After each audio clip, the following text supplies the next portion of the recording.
அனல் பறக்கும் தேர்தல் களம். கோவையில் இன்று பிரம்மாண்ட பொதுக்கூட்டம். ஒரே மேடையில் ராகுல் காந்தி, மு.க. ஸ்டாலின் இந்திய கூட்டணிக்கு ஆதரவாக பிரச்சாரம். தமிழ்நாட்டுக்கு மத்திய மந்திரிகள் அமித்ஷா, நிர்மலா சீதாராமன் இன்று வருகை. வாகன பேரணியில் பங்கேற்கிறார்கள்.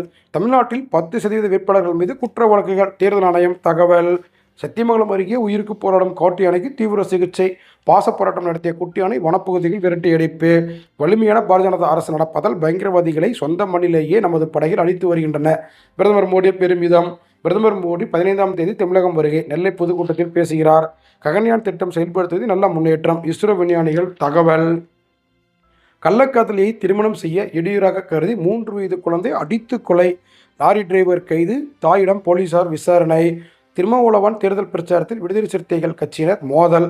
போலீசார் தடியடி நடத்தியதால் பரபரப்பு. அதிகாலையில் வீடு புகுந்து கொடூரம். பாட்டி பேத்தி எரித்து கொன்று தொழிலாளி தற்கொலை. தீக்காயம் அடைந்த பேரனுக்கு தீவிர சிகிச்சை. நாடாளுமன்ற